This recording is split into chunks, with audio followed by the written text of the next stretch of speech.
Super.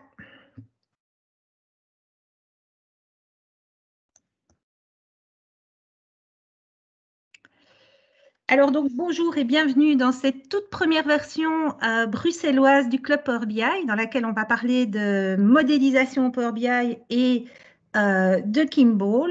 Alors première petite chose, mais je pense qu'après 2 années de pandémie, tout le monde est habitué à utiliser l'outil Teams. Donc on vous demande simplement d'être sympa, fermez vos caméras, fermez vos micros, ne partagez pas vos écrans pendant la session et puis on utilisera le chat. Vous pouvez poser vos questions dans le chat au fur et à mesure et on y répondra en fin de session avec grand plaisir. Donc, le Club Power BI, pour les personnes dans l'audience dont c'est la première venue à un meet-up du Club Power BI, c'est déjà la 6e saison en fait.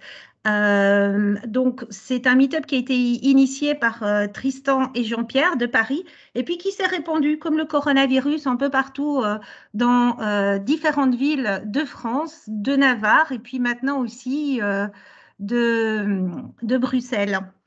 Voilà, alors on va tout de suite rentrer un petit peu dans le détail de Bruxelles. On vous a rajouté des bonnes gaufres parce que si c'était en présentiel, on en aurait probablement prévu. Et puis le stéréotype des frites, on en a un peu marre, ça c'est certain. Et qui s'occupe de ça? Eh bien, Arnaud et moi-même. Donc je vais brièvement me présenter. Je suis passionnée par la data et je travaille sur la stack de data Microsoft depuis plus de 20 ans maintenant. Je suis MVP Data Platform depuis 10 ans et je participe à la communauté data francophone via le GUS depuis quelques années aussi. J'ai ce grand bonheur de collaborer avec Jean-Pierre, Tristan, Joël, toute l'équipe. Voilà, voilà. Donc ça, c'est pour moi. Vous pouvez me trouver sur Twitter. Vous n'hésitez pas. C'est toujours chouette. Tu n'as pas mentionné ton logo, là, le Dragonfly. Parce Ah que oui. on a un petit côté dragon, comme ça, un petit peu agressif, gentil, voilà. Donc, c'est l'intérêt de ce logo. Tout à fait. Voilà. Pour ma part, bonjour à tous. Moi, c'est Arnaud Gastelblum. Donc, le nom n'est pas facile à prononcer. Il paraît que je parle beaucoup, donc je vais essayer de faire cette slide très rapidement. J'aime bien parler comme Isabelle. Je suis consultant, toutes les technologies Microsoft autour de la data. Donc, ça part initialement de base de données SQL Server avec Integration Services, Analysis Services et maintenant Power BI, bien entendu, et des stacks sur Azure également. Je suis belge, je viens de Charleroi, je travaille à Bruxelles et j'habite juste à la côté de la frontière française, à côté de Tourcoing, près de Lille. J'ai travaillé 8 ans en France, 4 ans à Sophia Antipolis du côté de Nice et 4 ans à Lille. Donc voilà, j'ai déjà un petit peu voyagé et un tout petit peu à Paris aussi. Vous pouvez me contacter par mail si vous avez des questions, des sujets que vous voulez discuter, des motivations. N'hésitez surtout pas, sur LinkedIn aussi. J'ai un petit blog où je me rajoute quelques tips que je réutilise par la suite. Je le fais d'abord pour moi. Vous pouvez le trouver sur lesisnet.net avec ce fabuleux logo d'escargot. Voilà, c'est la partie où je parle beaucoup, donc je vais la faire court. Je suis papa de 2 petits monstres. Je trouve que c'est super important de parler un peu de soi-même. J'adore ça. Pauline et Antoine, ils ont 9 et 5 ans. Et je suis fan de course à pied. Alors, je suis là pour faire l'évangéliste de Power BI. C'est ce que tous mes collègues me disent, parce que j'adore Power BI. Et j'adore aussi la course à pied. Et on n'est pas du tout ici pour parler de course à pied, mais je trouve que c'est important de pouvoir trouver un moment pour pouvoir parler de sujets qui m'intéressent et qui peuvent vraiment vous révolutionner. Alors, remettez vos baskets, allez courir, ça peut vraiment révolutionner votre vie. On n'est pas là pour parler de course à pied. Par contre, le Club Power BI, si vous voulez, vous pouvez vous rendre sur le site clubpowerbi.com. Là-dessus, vous allez retrouver la liste de tous les meet-ups, tout ce qui va arriver, ainsi qu'une la chaîne YouTube où vous allez avoir toutes les rediffusions, dont celle-ci, et toutes les rediffusions des précédents meet-ups sur YouTube. Il y a un chouette forum où vous pouvez poser vos questions et même participer et répondre. Juste le Twitter qui est derrière. Pour ce qui est des news communautaires, alors, à partir de lundi, le 18 octobre, donc à partir de lundi, vous allez pouvoir vous inscrire pour participer en tant que spectateur au Power Platform French Summit qui est, euh, qui est co-organisé par, attendez, j'avais déjà oublié le nom et je l'avais marqué juste là, par Bizaps, AMS et le Club Power BI. Voilà, donc n'hésitez surtout pas à regarder l'agenda. Il y a déjà justement des collègues, amis du Club Power BI qui vont faire des présentations diverses et variées autour de la plateforme Power BI. Voilà. Et l'événement est complètement gratuit, donc vous avez beaucoup moins de raisons de ne pas y aller. Voilà, mais c'est toujours ça l'esprit communautaire, hein. On adore partager ce qu'on connaît et comme on est des grands bavards, ça tombe bien. Alors aujourd'hui, de quoi est-ce qu'on va vous parler? On va vous parler de modélisation Power BI, sujet qui est peut-être un peu tarte à la crème, mais on va s'amuser à faire le lien avec les théories de Kimball. Oui, Kimball. Oui, le sujet Kimball. Alors ici, clairement, le sujet de Kimball et de tout ce qui est data modélisation de données, en 50 minutes, 45 minutes, ça va être vraiment difficile de faire une formation complète. On est là pour vous donner des conseils, des concepts, éveiller votre curiosité, avoir des mots-clés que vous allez pouvoir peut-être rattacher à des choses que vous faites déjà, à des choses que vous avez envie de faire, et puis faire des recherches sur Internet et en discuter avec vos collègues. Donc, on est là vraiment pour susciter une certaine motivation autour de la modélisation de données et de repenser son modèle. Alors justement, pourquoi c'est important ces fameux modèles? C'est vrai que parfois on attaque, surtout quand on n'a pas un background de personne de la BI, bah, on attaque Power BI et puis c'est chouette, c'est sympa, on prend des tables, on les met ensemble, on voit ce qui se passe, on teste un peu. En fait, penser son modèle, c'est super important. Pourquoi? Parce que c'est une bonne pratique qui va nous amener à deux éléments clés. Ça va nous amener à de la performance. Ben oui, c'est ça. En fait, à partir du moment vous rationalisez votre modèle de données et vous allez comprendre dans la suite ce qu'Arnaud va vous montrer, vous allez comprendre pourquoi rationaliser équivaut à la performance et ça va vous permettre aussi de le simplifier. Alors, on est des grands adeptes de la simplicité, du minimalisme et de ce que j'appelle aussi le zen de l'informatique. Compliqué, c'est mal. Complexe, c'est OK, mais compliqué, c'est mal. Alors, Kimball, pour ceux qui ne connaîtraient pas le nom, c'est pas nouveau en fait. Ça date même des années 90. Et ça, c'est cool parce que c'est le Club Power BI Bruxelles, donc je peux dire 90 pour la petite touche régionale, n'est-ce pas? Et donc, Kimball, en fait, c'est la Bible pour les gens qui font de la BI. Je ne veux pas voir apparaître le mot Data Vault dans le chat, on n'en parlera pas.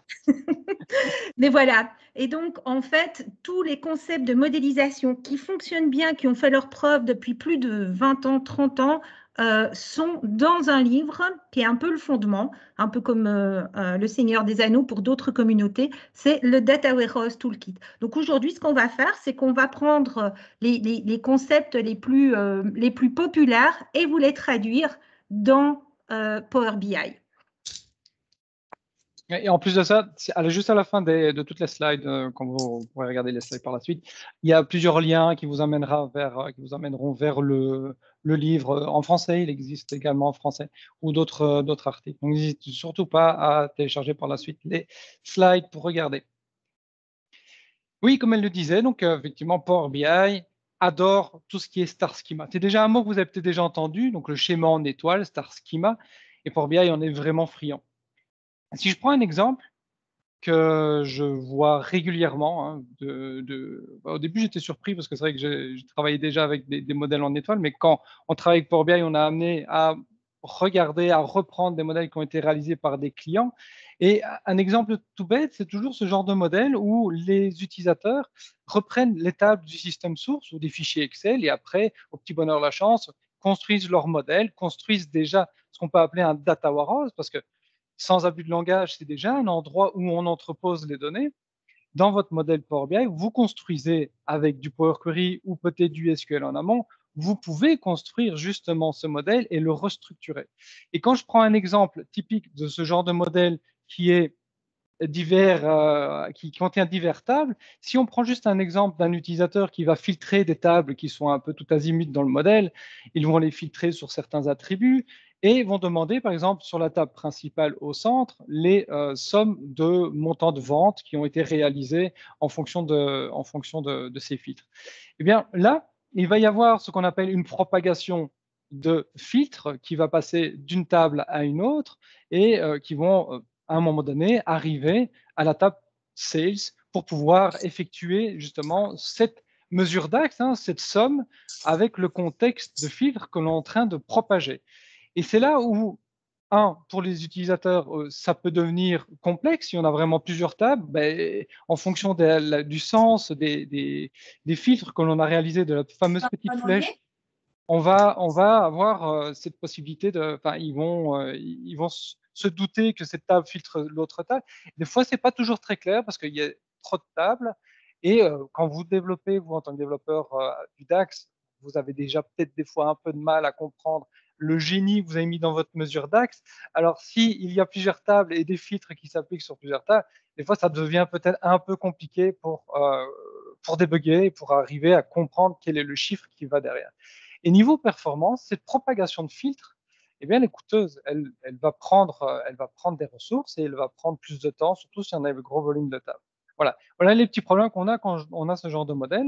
C'est pour ça que le star schema, qui est en fait un schéma, donc on peut remarquer qu'en étoile, on a au centre cette table de faits. L'exemple ici, c'est une table de vente, fact sales, sur laquelle on va pratiquer des calculs, on va effectuer des sommes, des averages, des moyennes, on va effectuer pas mal de petits calculs sur le montant, sur la quantité, et on va retrouver sur le côté, donc les tables que vous voyez en noir, les tables que l'on dit dimensions, qui portent très bien leur nom parce que ce sont les tables qui vont dimensionner votre table de faits, celle qui se trouve reliée. Et pourquoi dimensionner cette table de faits?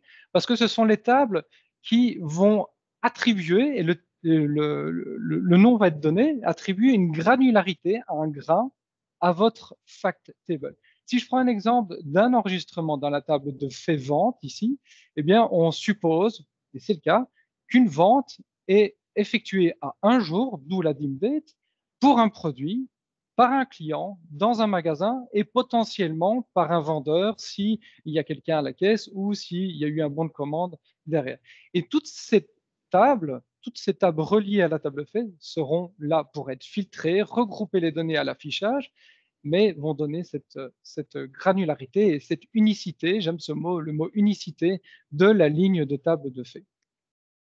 Si je prends un exemple un peu plus concret, on a ces fameuses tables de dimensions sur les côtés où les utilisateurs vont filtrer, c'est dans l'idéal, hein, ils vont filtrer chaque table de faits, et au centre, on va se retrouver avec la table de faits, sur laquelle on aura les mesures. Niveau performance, forcément, la réplication, la propagation de filtres sera beaucoup plus simple parce qu'il n'y aura pas une espèce de ping-pong de filtres entre les tables. Si je te filtre, tu filtres une autre et ainsi de suite. Là, non, c'est vraiment les dimensions vont filtrer la table de fait. Niveau performance, l'outil réagira beaucoup mieux et c'est pour ça que Power BI préfère le Star Schema.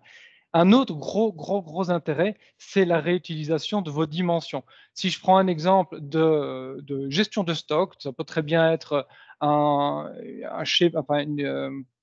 snapshot du stock à une date donnée ou peut-être un mouvement de stock, eh bien, vous allez pouvoir réutiliser, vous allez devoir idéalement réutiliser la table produit et la table calendrier pour savoir combien de produits j'ai à une date donnée dans mon stock, et peut-être même à un endroit donné.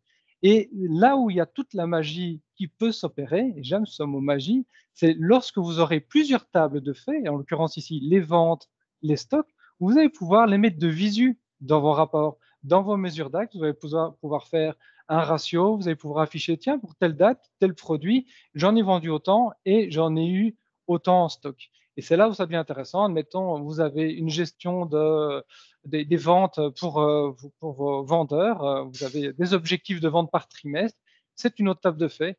Vous pourrez immédiatement voir l'objectif qui ont été fournis, que vous avez fourni que les gens ont fourni pour ce vendeur, et le mettre de visu avec les ventes réelles qui ont été réalisées à cette date-là. Et ça permet de faire même des ratios, on disait, voilà, un pourcentage, voir s'il a atteint ses objectifs, voir si on ne devrait pas augmenter la promotion sur tel produit.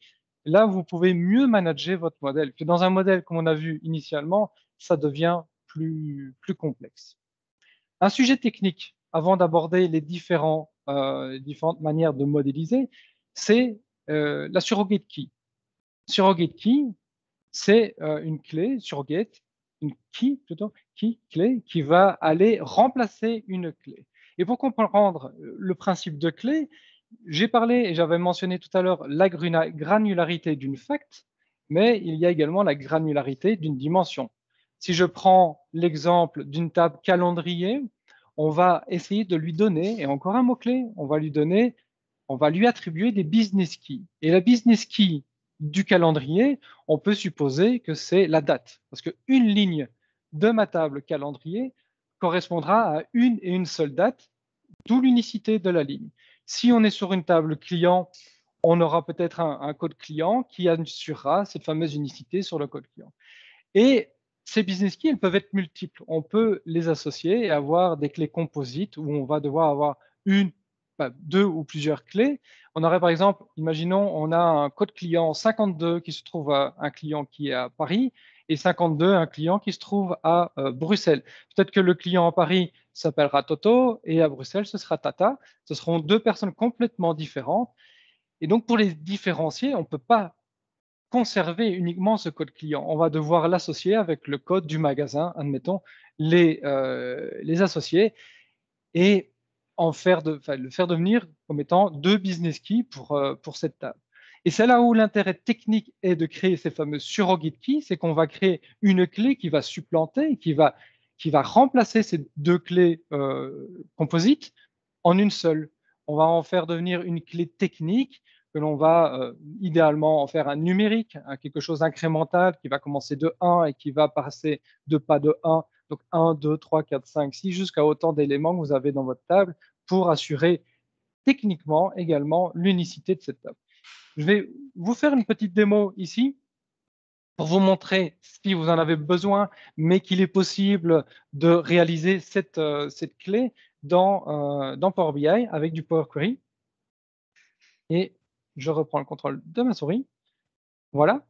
J'ai comme exemple ici donc le star schema qu'on avait vu tout à l'heure, donc le schéma en étoile, avec une table ici qui s'appelle produit, qui actuellement, dans l'état de mon chargement, ne contient pas de clé à proprement parler, mais si ce n'est le produit code ici et le produit code sur ma table de fait ici.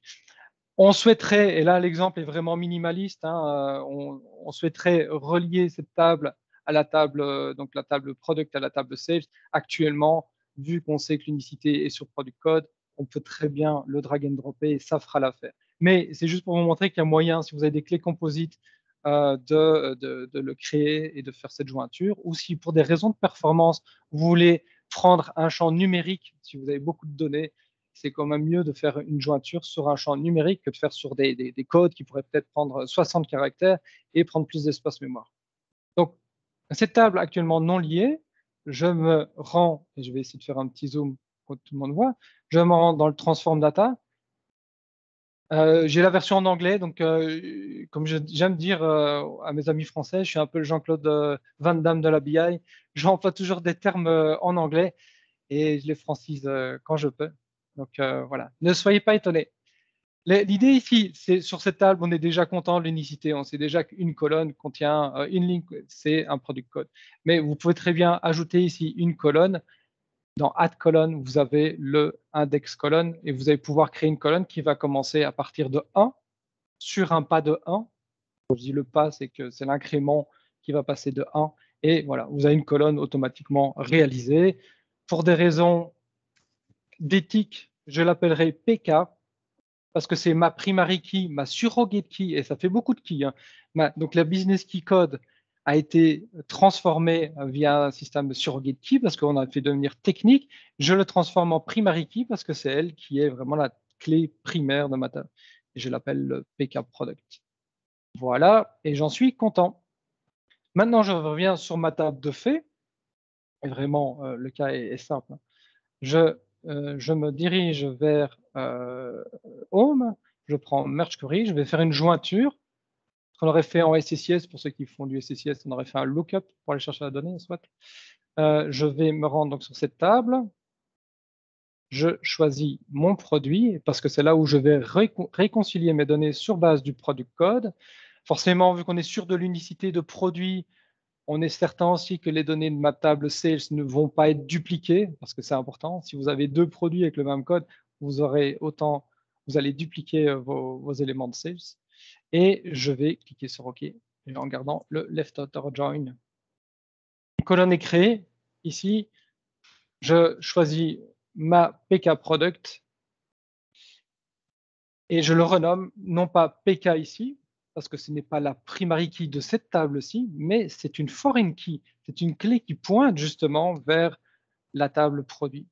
Et je peux même supprimer ma colonne product code qui n'a plus d'intérêt dans ce cas-ci. Voilà, je vais arrêter le zoom. Et je clique sur Close and Apply. Et là, de nouveau, la magie opère. On va même voir que via les best practices que Microsoft a mis en place, déjà depuis un moment, c'est que la jointure se fait automatiquement basée même sur des noms qui sont différents entre le FK et le PK. Voilà. Voilà pour la création d'une surrogate key. Et je pense que tu peux prendre la main, Isa. Oui, Si tu veux volontiers. partager ton écran. Ah oui, c'est pas faux. Laisse-moi juste 2 secondes et je partage mon écran. Ça m'aidera pour mes démos, en effet. Pom, pom, pom. Partager son écran, cette opération technique insoutenable. Hop. Voilà. Encore une méga seconde, si vous voulez bien. Et voilà, sans transition aucune.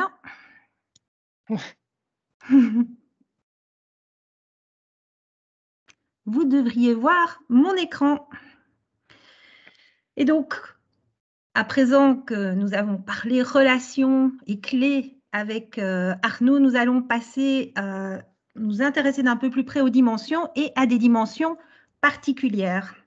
Alors, on a vu quand on parlait du schéma en étoile, du star schema, qu'effectivement, on avait ces dimensions qui allaient nous permettre de filtrer l'information.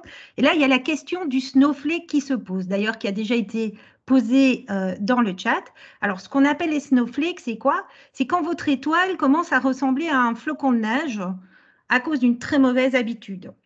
Alors, c'est une mauvaise habitude qui vient du monde de la base de données relationnelle, où on avait, pour des raisons d'optimisation et de stockage en écriture, on avait l'habitude de découper les tables de façon à ne pas reproduire les données et à épargner le stockage notamment. Et donc, on allait avoir une table produit, on allait avoir une table qui décrit les catégories de produits une par une et les sous-catégories, etc. Et donc, évidemment, on voit que ça augmente la complexité du modèle. Alors, c'est très, très bien pour de la base de données opérationnelle, c'est très, très mal, et c'est décrit depuis des décennies, c'est très, très mal pour de la base de données analytique. Dans les bases de données analytiques, qu'est-ce qu'on fait? On dénormalise ce qu'on vous a appris à l'école et en fait, on va remettre ensemble, quitte à avoir des lignes qui soient, enfin des valeurs plutôt, qui soient dupliquées. Mais ce n'est pas un souci d'avoir X fois la même valeur. Pourquoi? Parce qu'on est dans du column store, donc lui, il compresse tout ça, ça coûte rien, c'est vachement mieux. Et du coup, on se retrouve avec une belle étoile simple, compréhensible. Quand un utilisateur va avoir une dimension produit, il a les attributs du produit et la catégorie est un attribut du produit. Donc le snowflake, on le fait fondre, on l'oublie, on le fusionne dans notre dimension. Alors, un autre type de dimension, c'est ce qu'on appelle en anglais la dimension pourrie. Le français est beaucoup plus sympathique puisqu'on va parler de dimension fourre-tout. Alors, c'est un cas un petit peu particulier, mais ça ne mange pas de pain et parfois, ça vous permet de garder des choses un peu propres, de garder une étoile raisonnable, si je puis dire. En fait, c'est prendre tous ces petits attributs qui traînent à gauche, à droite et les mettre dans une table. Du coup, on fait c'est une sorte de produit cartésien, hein, ça n'a pas un sens extraordinaire, mais ça va permettre, ça fait le job et ça va permettre en fait de réduire la taille de votre modèle et de simplifier. Donc, on sait qu'on a un endroit qu'on peut appeler divers où on peut aller chercher des attributs de nos faits de façon assez simple.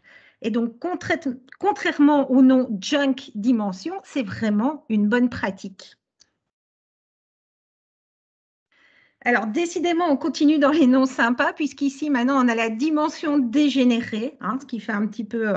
je pense qu'en français, ça s'appelle une dimension de fait. Alors, le principe est le suivant, c'est de dire qu'on peut se retrouver avec dans la table de fait des colonnes qui sont finalement utiles pour filtrer les données et qui, quelque part, seraient plutôt des attributs de filtrage ou de regroupement. Un exemple assez typique, ça peut être un numéro de commande. Et donc, qu'est-ce qu'on va faire à ce moment-là? On va la retirer de la table de fait et on va la placer dans la table de dimension. Et à nouveau, alors c'est assez facile de les identifier. Pourquoi? Ben parce qu'en fait, ces dimensions dégénérées ont une relation 1 à 1 avec la table de fait.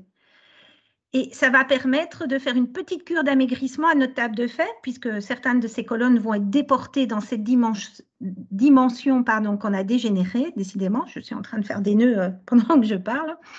Et donc, on va avoir des requêtes plus performantes, les calculs seront plus simples, et à nouveau, le modèle qu'on va présenter va être plus facile à interpréter. Et donc, il faut bien se dire que quand on crée un modèle de données, et je pense qu'à présent, il est quand même très standard de créer d'une part ce qu'on appelle des TIN reports, et d'autre part surtout de créer des datasets qui seront partagés et réutilisés pour des rapports, d'avoir un modèle qui soit tout à fait non seulement performant, mais aussi compréhensible.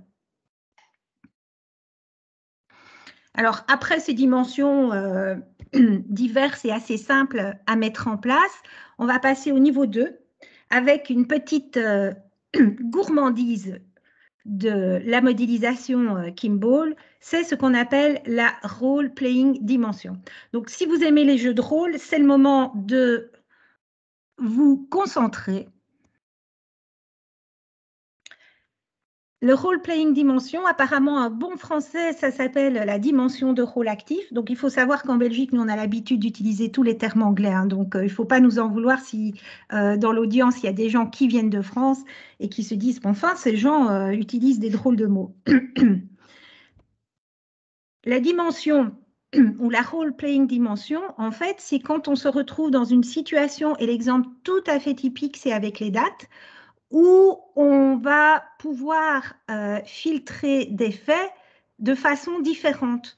Donc, imaginons, j'ai ma table de vente et j'ai ma dimension temps avec mon calendrier. Et dans ma table de vente, ben, j'ai par exemple la date d'achat, la date de facturation, la date de livraison. Et j'aimerais bien pouvoir lier une fois l'une, une fois l'autre. Donc, comment est-ce que je vais pouvoir faire? Eh bien, c'est là qu'on tombe dans ce fameux concept de role-playing dimension en se disant qu'on a une dimension qui va pouvoir jouer plusieurs rôles. Alors, il y a deux techniques possibles. La première technique, en fait, c'est de créer toutes les relations qu'on imagine. Donc ici, on voit bien dans la table que j'ai une relation vers la due date, une relation vers les autres, l'order date, etc. Comme il n'y a qu'une seule relation qui peut être active pour pouvoir utiliser les autres, je vais devoir utiliser des mesures et utiliser la fonction useRelationship dans ces mesures pour lui indiquer que dans ce cas particulier, je souhaite m'appuyer sur la relation entre la date de facturation et mon calendrier et non pas celle par défaut qui est entre la vente, par exemple, et mon calendrier. Alors, ça marche, c'est très bien, mais il y a quelques inconvénients, en fait. Ben, fatalement, comme on doit créer les mesures manuellement et que ces relations par défaut sont inactives, on ne va pas avoir d'auto-agrégation. Donc, du coup, on va devoir créer des mesures en fonction de tous les filtres et de tous les contextes, ce qui va évidemment encombrer aussi notre modèle. Et surtout, ça va nous empêcher également d'utiliser des filtres simultanément sur plusieurs dates. Alors, cette première technique, elle est bien, mais elle n'est pas complètement satisfaisante. Mais, il y a une petite chose qui est arrivée depuis quelque temps dans Power BI qui permet de contrebalancer l'effet d'avoir cette création fastidieuse de mesure par mesure pour pouvoir utiliser la bonne relation, c'est le fait d'utiliser des calculation groups. Parce que là, on va pouvoir créer notre contexte de relation et boum, l'appliquer comme un masque sur les mesures qui nous intéressent. Donc, voilà pour la première technique. La deuxième technique, dans les role-playing dimensions, c'est de tout simplement dupliquer la dimension en question. Alors, ça peut faire peur en termes de stockage. de multiplier ainsi les tables, il faut bien se dire que ce ne sont pas des tables de fait qu'on va multiplier. Donc les tables de dimension en général sont quand même beaucoup plus raisonnables, particulièrement les tables de type calendrier. Donc ça peut être une option tout à fait valide. Alors comment est-ce qu'on fait ça? Ben, y a plusieurs façons de le faire, hein. On peut le faire en DAX avec une table calculée, moi j'aime bien. On peut le faire en Power Query, soit avec du Direct Query. Et donc ben là, c'est un peu la même logique, sauf que ça se passe à l'étage inférieur. Et on peut la faire aussi en mode import. Et donc, on rematérialise. Et donc, au lieu d'avoir une dimension date, on va avoir une dimension date d'expédition, date de livraison, etc. Ce qui est intéressant, c'est qu'avec cette technique-ci, on va pouvoir aligner plusieurs filtres et les faire jouer ensemble, un peu comme un ensemble de conditions. Donc, pour matérialiser ça, on va faire une petite démo, histoire que je vous montre un petit peu ce qui se passe avec ça. Donc, on va d'abord aller voir laquelle. Pom, pom, pom. Voilà. Ici, on a mon modèle. Donc, j'ai mon modèle en étoile, les ventes par produit, par client. Ici, j'ai mes vendeurs et j'ai mon calendrier avec mes relations. Donc, vous voyez que j'ai une relation entre la date de vente et le calendrier, qui est la relation par défaut, c'est-à-dire que les agrégations automatiques, les sommes, etc., elles vont se faire en utilisant cette relation, à moins que je ne précise d'utiliser, par exemple, la relation entre la dimension de temps et la date de facturation, ou la date de livraison et la dimension temps. Mais ces deux relations-ci sont inactives, ce qui pourrait être un petit peu gênant. Alors, comment est-ce que j'ai fait? Comme je suis très paresseuse, je ne me suis pas amusée à créer toutes ces mesures avec la fonction useRelationship. J'ai fonctionné un petit peu différemment et j'ai créé un calculation group. Alors, on va aller voir d'un petit peu plus près ce que ça donne. Je vais peut-être refermer un petit peu les choses. Voilà. Alors, en fait, mon calculation group, il s'appelle Date to Use. Et donc, du coup, j'ai fait un petit slicer ici dans lequel je l'ai mis. Et ensuite, je me suis fait un petit graphique avec mes quantités de ventes par mois et par catégorie de produits, donc des fruits et des légumes. C'est tiré du fameux Lazy Dax de Arnaud. Que j'ai réutilisé pour créer ceci. Et donc, effectivement, je peux ainsi lui dire, ah ben non, finalement, moi, c'est plutôt la date de facturation qui m'intéresse, la date de vente ou le delivery date. Alors, c'est assez sympathique, mais peut-être qu'en fait, j'aimerais bien pouvoir comparer ce qui se passe ici. Et là, ce qui est vraiment chouette, c'est qu'en utilisant nos nouveaux petits chouchous, à savoir les small multiples, je peux directement, en utilisant mon calculation group, avoir mes différents filtres par role playing dimension sur mes chiffres de vente. Donc, tout simplement ici, j'ai été mettre mon calculation group dans mes small multiples. Comment est-ce qu'on les crée? En fait, notre ami, c'est le tabular editor. Je pense qu'il était déjà ouvert, en fait. Popopom. Oui, il était déjà ouvert.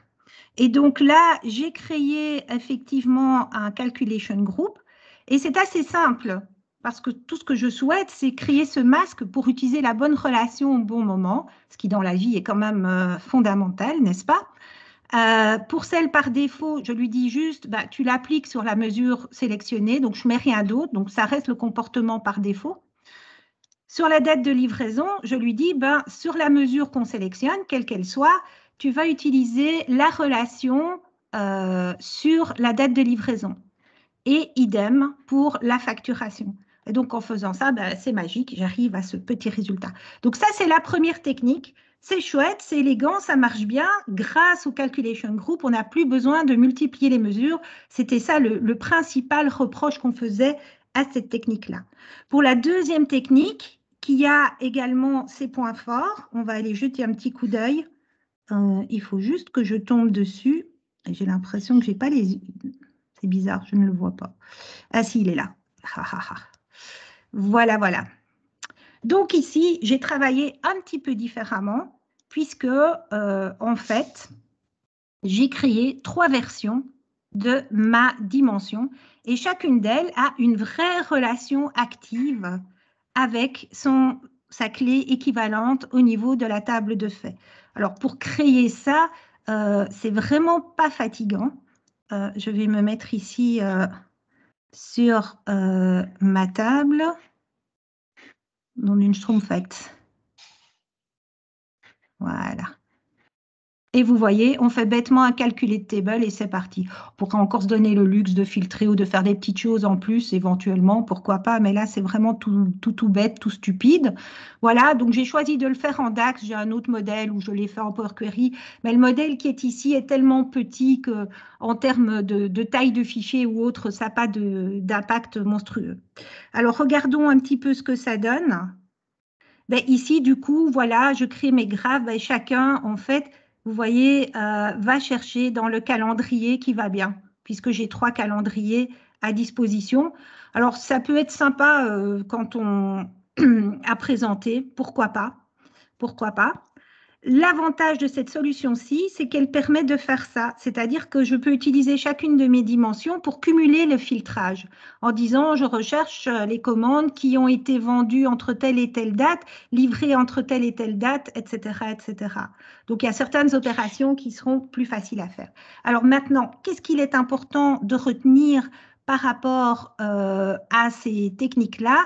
C'est qu'en fait, on peut choisir celle qu'on souhaite appliquer en fonction du type de résultat qu'on veut, mais ce qui va être important, c'est de vérifier 3 choses. La première chose, c'est vérifier l'impact sur le stockage de votre modèle de données, puisqu'ici, on joue avec des pommes et des poires, donc c'est vraiment tout petit. Mais effectivement, si vous multipliez les tables, vous pourriez éventuellement avoir certaines craintes en fonction du type de données qui sont dans votre dimension. Je rappelle que les dimensions sont toujours beaucoup plus petites. Voilà. L'autre chose aussi, c'est de se dire que moins vous mettez de visuels, plus les performances seront meilleures. Donc, vérifiez toujours les performances de votre rapport en utilisant le Performance Analyzer et voyez un petit peu ce qui se passe. Ça, c'est vraiment le message important. Et c'est pour ça que les small multiples sont super chouettes parce qu'effectivement, du coup, il n'y a qu'un seul visuel et ça va vachement plus vite que d'en rafraîchir 3 ou que de se retrouver avec des situations de filtre. Voilà, voilà. Arnaud, je te rends la main. Est-ce qu'on est dans les temps?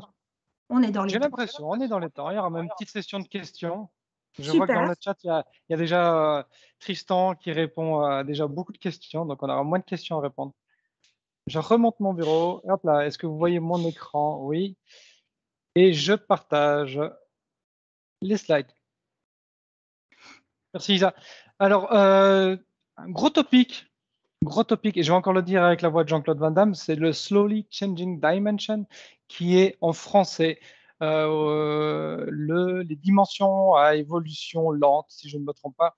Et c'est un beau mot, juste nous on le contracte toujours, on dit que c'est du SCD. Et pour l'expliquer, c'est très simple, derrière on va faire en fait avec du SCD, on va faire de l'historisation. Et je prends un exemple ici, un client qui s'appellerait Pauline, qui à travers le temps aurait changé de pays. Admettons qu'en 2015, elle était en Allemagne, 2019, elle passe en France et par la suite aux Pays-Bas.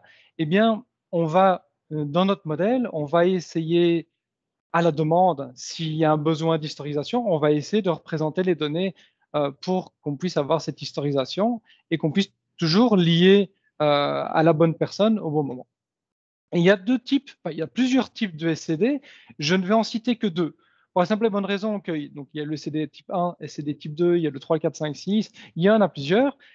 Les plus utilisés, c'est le 1 et le 2. Voilà. Après, il y a des variantes du 2. D'ailleurs, ce que je propose un tout petit peu après, c'est une variante du 2. Mais le 1, pour faire très simple, il y a même le SCD type 0. Mais le SCD de type 1, c'est celui que vous avez déjà tous fait. Vous pouvez le rajouter sur votre CV, vous savez faire du SCD type 1. C'est l'idée derrière, c'est de garder la donnée telle que l'on reçoit la donnée maintenant, sans se préoccuper d'historisation. Donc, dans notre cas de Pauline, avec le client Pauline, on a perdu cette historisation. On est sur le dernier statut de son pays. Ça peut très bien être d'autres attributs. Si j'ai juste pris le country avec sa valeur UK. En SQL, ce qu'on ferait, c'est un update. Par contre, le CD type 2, là, on va vraiment conserver toute cette historisation. On va faire des insertions de lignes. On va les ajouter au fur et à mesure dans notre base de données, dans notre table. Et un exemple final de table qui pourrait être fait en std2 pour notre exemple, c'est donc on a cette fameuse primary key qui serait distincte sur chaque ligne, toujours et encore une fois pour assurer l'unicité de notre ligne, parce que derrière on va attacher cette primary key à nos fact tables, aux ventes. Si des ventes ont été effectuées en 2015 et en 2016 pour Pauline, eh bien on va les associer à la clé 12345, donc la première ligne. Et si c'est des ventes qu'elle fait, des achats qu'elle fait maintenant, eh bien, on va l'attacher à la dernière ligne. Ce qui nous assure de toujours joindre ces ventes au customer Pauline, donc la deuxième colonne, et avec la colonne country, de savoir à quel moment, à quel endroit elle a passé ses ventes et où elle se trouvait à l'époque. On doit ajouter ces fameuses start date, end date, donc les dates qui vont permettre de borner et d'aller réattribuer cette dimension à la bonne date. Parce que tout bonnement, on va recréer une timeline, une ligne du temps sur ce client. On peut ajouter, et là encore une fois, ce n'est pas nécessaire, mais on peut ajouter quelques colonnes, comme la version, pour s'assurer de savoir, tiens, voilà, Pauline, quand elle était en France, c'était la version 2. Moi, ce que j'ai tendance à faire, c'est que je fais une version descendante où je mets non pas 1, 2, 3, mais 3, 2, 1, ce qui me permet dans Power BI, lorsqu'on veut prendre la dernière version, je filtre version égale 1 et je m'assure d'avoir les statuts, les informations de Pauline les plus fraîches, les plus récentes. Ça peut également réaliser avec une colonne current pour savoir si c'est la valeur courante ou pas. On met un non ou on met un yes. Voilà, tout est envisageable de ce côté-là. Une bonne pratique qui pourrait être réalisée toujours dans ce cas assez simpliste pour le customer. Donc, on a une dimension customer ici. Voilà, c'est d'y ajouter deux colonnes. Une colonne avec ist dans le nom et une colonne sans ist. Ça permet à vos utilisateurs de savoir laquelle est historisée et laquelle ne l'est pas.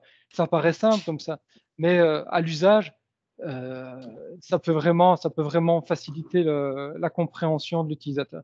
Et si on les place dans un rapport, on va se retrouver avec le client Pauline, les pays historisés, donc on aura toute cette différence, et on aura le country qui sera la dernière valeur de Pauline.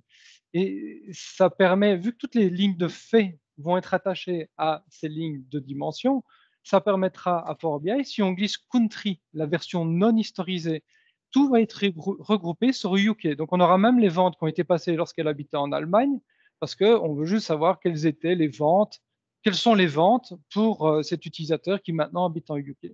Parce qu'il n'y a pas de nécessité de savoir quelles étaient avant les ventes. Tout ça, c'est génial. Cette historisation, donc c'est un plus, pouce en l'air, on est content. Le SCD, ça marche très bien.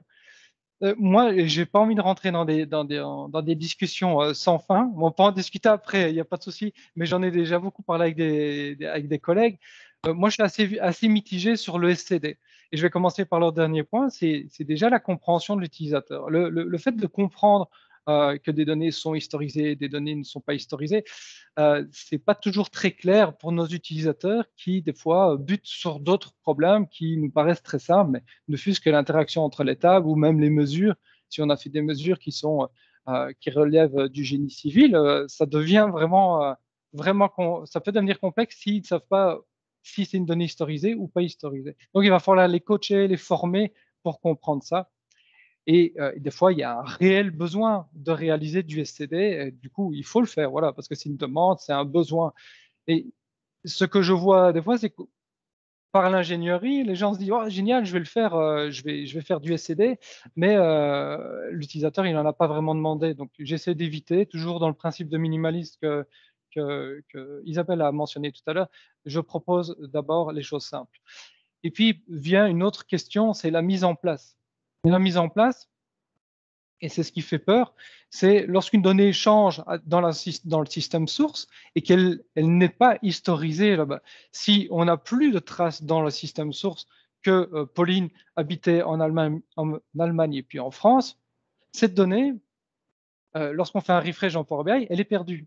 On ne l'a plus, sauf si on fait une table et on demande à un développeur ou vous-même, on crée une table où on historise, on fait des snapshots dans un data warehouse, une base de données, qui a du travail qui est fait en amont. Là, vous allez pouvoir repluguer votre Power BI sur cette table historisée. Dans Power BI, ça va être difficile de faire ce genre de truc. Maintenant, ce qu'on voit de plus en plus, c'est des systèmes sources qui ont été pensés, comme des CRM, qui ont été pensés pour historiser justement ces données-là. Avec toujours, là le cas, c'est peut-être avec GDPR, voilà, ça peut poser des questions, mais les données sont logiquement bien souvent historisées déjà en source. Et là, vous pouvez reprendre les champs que vous voulez et recomposer votre timeline, votre ligne du temps avec ces informations-là et créer votre propre SCD tel qu'on a vu sur la série d'avant. Donc voilà, apprendre avec des pincettes. Si vous avez besoin de le faire, faites-le. C'est pas parce qu'on sait le faire qu'on doit absolument le faire. Mais ça, encore, c'est une discussion à avoir. Dernier topic, le factless factable. Et je vais le dire plein de fois parce qu'Isabelle adore ça. Factless factable, factless factable. C'est un mot super sympa. Je ne sais pas le mot en français. Mais en gros, ça regroupe deux théories derrière qui, en fait, c'est une table minimaliste, encore une fois, ce mot revient sur la table. C'est une table pour laquelle on n'a pas de mesure, sur laquelle on n'a pas d'éléments additifs. Comment expliquer ça? Dans une vente, vous avez des quantités, vous avez vendu une quantité, vous avez vendu pour un certain montant, un montant de promotion, un montant de TVA, ainsi de suite. Vous avez des données qualitatives, quantitatives, que vous allez pouvoir travailler derrière. Les factless fact tables sont des tables pour lesquelles il n'y a pas justement ces éléments-là. Ce sont des tables qui vont permettre de faire des relations entre vos dimensions. Et là, c'est un exemple sur les promotions, mais on avait un autre exemple qui pouvait être intéressant parce qu'on y est maintenant. Imaginez, vous avez une session présentation Meetup avec des speakers, plutôt avec des gens qui s'inscrivent au Meetup et vous souhaitez avoir une relation pour une date donnée entre ces trois tables. Donc, speaker, non, pardon, session, invité et date. Et pour faire cette relation, vous allez utiliser cette fameuse factless factable qui est une fact d'événement, de subscription, d'inscription au Meetup. Et dessus, vous allez pouvoir faire des count rows, du count, vous allez pouvoir faire des calculs et afficher, tiens, pour une date donnée, dis-moi quel type de Meetup, combien j'avais d'utilisateurs à cette période-là. Vous allez pouvoir faire des calculs. Voilà ce que c'est qu'une factless factable. Et à force de le dire, j'arrive plus à le dire. Dernier point, ce sont les bridge tables qui sont aussi des tables intermédiaires qui permettent de faire des relations entre les tables. Et le mot encore donné, j'imagine que vous avez tous déjà fait du many-to-many, donc des relations multiples entre deux tables. L'exemple le plus typique qu'on peut trouver, c'est une relation entre auteur et livre. On peut supposer qu'un livre a été écrit par un ou peut-être potentiellement plusieurs auteurs. Mais un auteur, on peut supposer s'il est dans la base de données, a écrit au minimum un livre, mais potentiellement peut avoir fait plusieurs tomes et avoir écrit plusieurs livres. Pour faire cette relation multiple, d'éléments multiples, eh bien, on va utiliser un bridge, une table qui fait le pont, un bridge, entre ces deux tables, ces deux dimensions. Et c'est juste une table qui contient la clé de l'un, la clé de l'autre. Et peut-être potentiellement, on pouvait ajouter d'autres informations au sein de ce bridge. Voilà pour les factless factables. Et je pense qu'on a couvert rapidement les topics, les différentes manières de stocker l'information selon Kimball avec une version data warehouse. Est-ce que Isabelle, tu avais une conclusion avant les questions? En fait, j'étais déjà un petit peu plongée dans le chat, mais il y a déjà pas mal de questions qui se sont résolues de façon organique. Donc voilà, une chose qui est vraiment peut-être à ressouligner, mais j'étais occupée à répondre dans le chat, par rapport au slowly changing dimension, si les données historiques n'existent pas dans votre data warehouse et que vous voulez créer un historique de votre donnée, ce n'est pas Power BI qui pourra le faire pour vous, évidemment. Vous allez avoir besoin d'un système de stockage intermédiaire. Et quelqu'un évoquait le fait de l'utiliser avec Dataverse. Pourquoi pas? Peu importe le flacon, pourvu qu'on ait l'ivresse, si je puis dire. Voilà. Et donc, voilà, on vous a évoqué ici toute une série de sujets plus ou moins brûlants. On vous laisse des liens et n'hésitez pas à envoyer Les questions maintenant, on est prêt pour ça, s'il en reste encore. Donc, n'hésitez pas à lever la main. Bon, je ne vois pas actuellement, mais levez la main dans Teams et posez votre question pour la suite. Je vois que Tristan, les questions.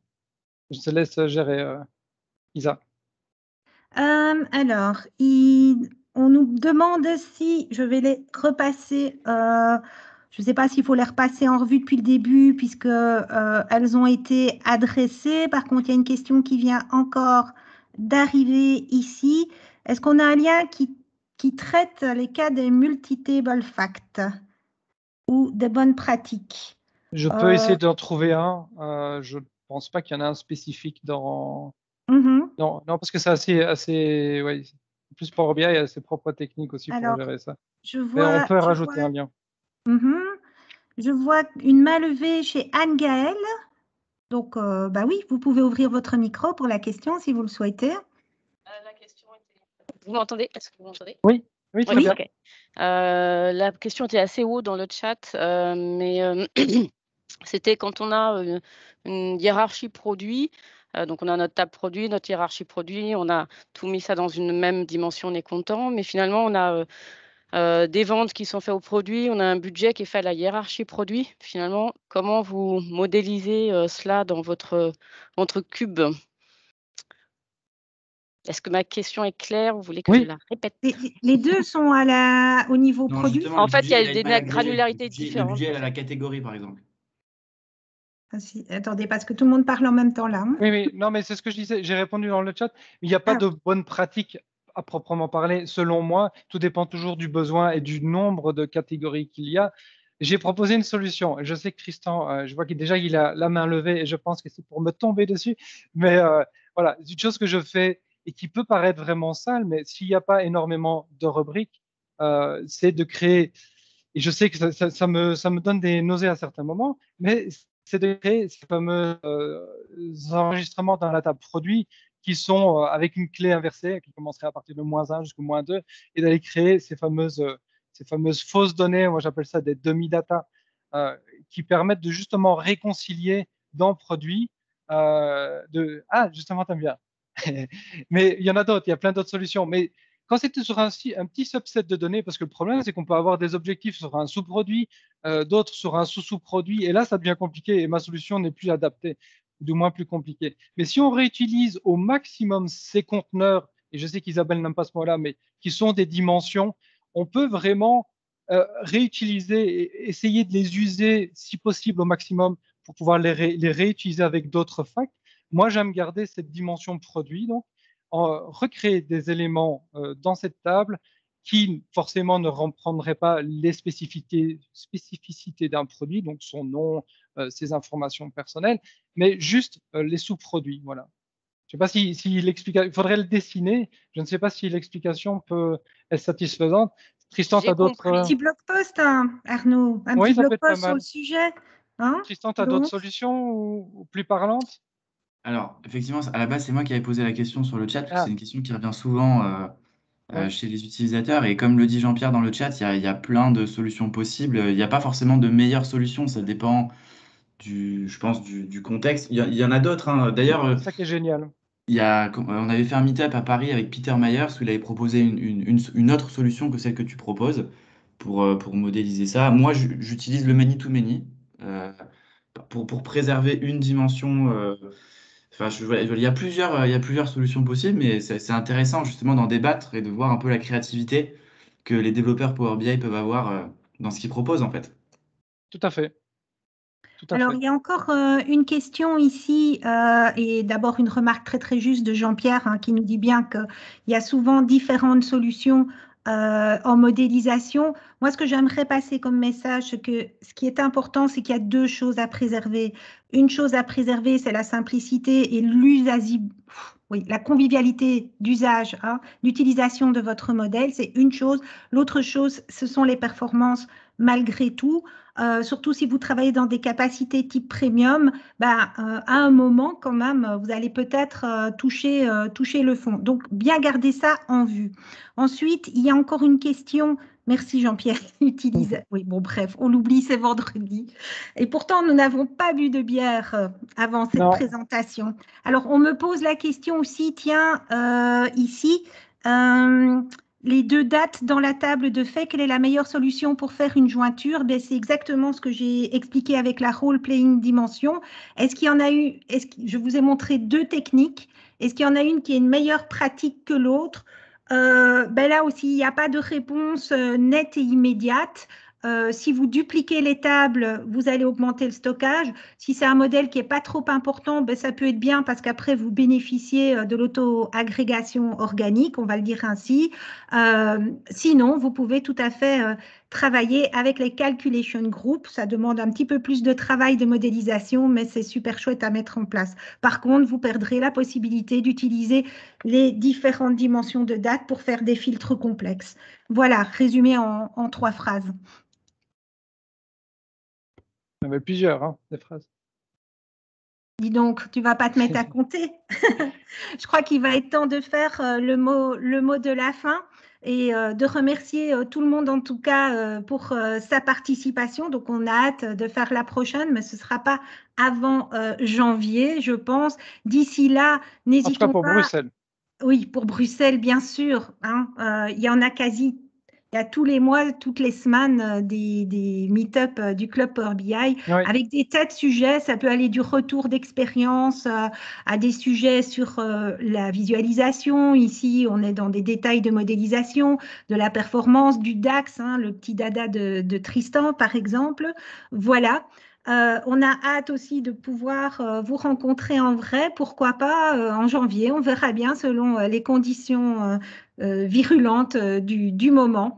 Je note Voilà. l'envie de gaufre de notre copain président.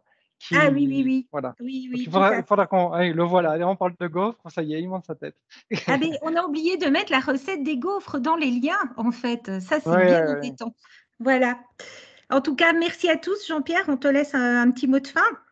Non, c'était juste s'il y a des questions supplémentaires, bien évidemment, vous pouvez poser vos questions sur le replay de la chaîne YouTube. Il y a aussi un forum, c'est simple, clubpowerbi.com, vous avez tous les liens sur Twitter ou autre, où j'imagine que vous pouvez trouver Isabelle et Arnaud sur les réseaux sociaux. Donc, vous pouvez continuer le débat par la suite. Et le prochain meet-up, c'est le 22 octobre prochain. Et j'ai vu que Joël était dans le chat, c'est lui lui et d'autres, évidemment, avec toute l'équipe de Marseille, qui vont parler de DevOps, pour le coup, et d'industrialisation des modèles. Merci à vous deux, la Belgique. Avec Merci. plaisir. On rend le studio. Eh oui, c'est quasi. En fait, Club Power BI, c'est Interville maintenant, tu vois. Ouais, Il va falloir penser aux vaches landaises. Ah ben justement, moi,